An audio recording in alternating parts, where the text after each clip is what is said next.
So, anyway, here we go. A massive box. It feels like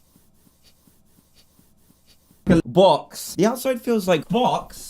It's super box. I don't really know how to unbox this. Oh my goodness, DanTDM, I love you, bro. Guys, in case you didn't see my video yesterday, DanTDM was being canceled on TikTok for using an audio that had a swear word in it. And yeah, it's pretty stupid, as you can imagine. I can't really see the logic behind getting mad that he used an audio on TikTok, especially when there are quite literally millions of other creators doing the same thing that he did, except that are way more explicit and have much more, you know, thematic elements that kids should not be exposed to. But oh my god, DanTDM used an audio of a bad word. But no, dude, by all means, Charlie D'Amelio, you can keep dancing over songs that talk about people taping katanas to the hood of their cars and driving through populated areas trying to make a human kebab. But regardless of that, you still had the Karens saying things like, DanTDM, it is your job as a content creator who makes content for kids to watch your mouth and watch the way you speak. Now, DanTDM essentially clapped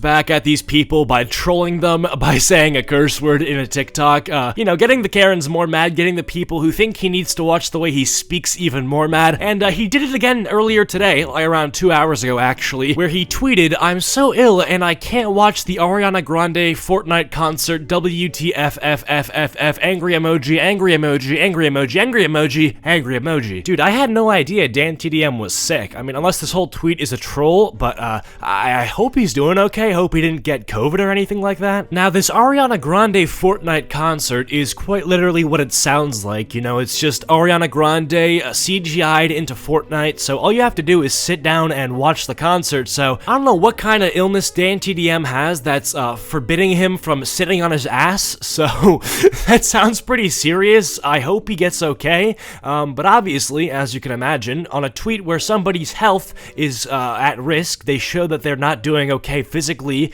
and that they have some sort of illness. That of course gets all brushed over because he used the acronym WTF. Now, you know, obviously, as we all know, WTF stands for wide-ranging theoretical fractions. I mean, I feel like that's kind of a known fact at this point. No, I'm joking. WTF, if you don't know what it stands for, I'm assuming that you don't speak English, or I guess you're like 5 maybe. I mean, if you could just Google it if you don't know what it means, bro. Google's free. It's a free thing. So yeah, DanTDM quite upset that he can't get his viewing of the Ariana Grande Fortnite concert due to some sort of physical ailment, and yeah, he's frustrated, so he used a curse word in order to, you know, kind of convey that frustration in a non-hurtful way. But still we have people, specifically what I assume to be Karens, flaming DanTDM. Now, I don't know if this is virtue signaling, aka people pretending that they care about him cursing just so that they seem like they have moral superiority, or that they care about the kids so much, or if they're actually mad because apparently, I don't know, DanTDM tweeted something that their kids could have potentially seen.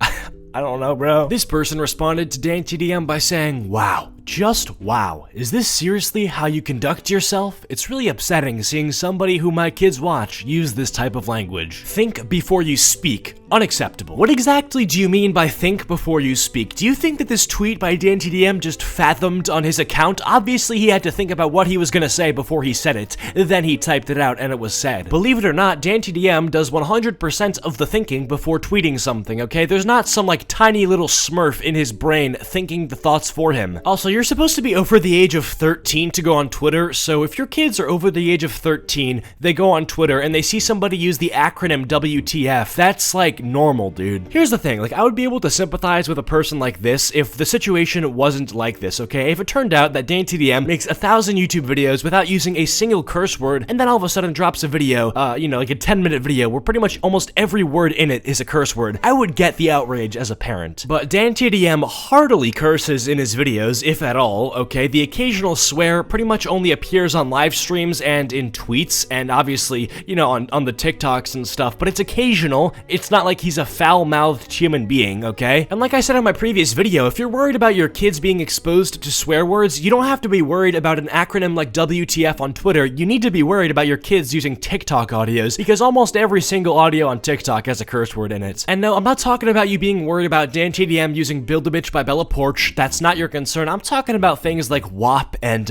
pretty much every single other sound. Also, the other thing that this mom or, you know, parent says is that it's really upsetting that somebody who I let my kids watch uses this type of language. I mean, he's a human being. Obviously, off camera, he's gonna be using a different type of vocabulary than on camera. I guarantee you that your children's teachers at school do not speak the same way in school that they do off school, right? Like, they definitely use some foul language when they're not, you know, they're not teaching the class. Obviously, I'm not trying to knock teachers or anything. I got nothing but respect for teachers, but obviously, they're humans too. They're gonna use a different type of language when they're not, you know, forced to be professional. You know, obviously, DanTDM is the person running both the YouTube and the Twitter. You know, there's no argument there, but yeah, he's gonna behave differently on Twitter than he is YouTube. The way I think about it is, you know, people who act in children's TV shows, obviously they're going to have to act super duper kid friendly. Like Steve from Blue's Clues, that dude who is reading out the letters and whatnot, obviously he needs to act like he's talking to 5-year-olds, because that's what he's doing. But believe it or not, when Steve from Blue's Clues is at home on a Friday night drinking a beer, he's not gonna be acting like he's talking to 5-year-olds, okay? If he's out with the boys at the bar getting smacked after a long week of work and having to talk like you're talking to 5-year-olds, yeah, he's gonna be talking a little bit differently. And on a different note, just saying, the average age of a DanTDM Twitter follower, I guarantee you, is older than the average age of a DanTDM YouTube viewer. Like, that's just a fact. I mean, the tweet that I read literally proves that point. Like, the person writing that tweet is clearly a parent, so, you know, over the age of what I would assume, like, to be 30 or something. So, it kind of proves my point,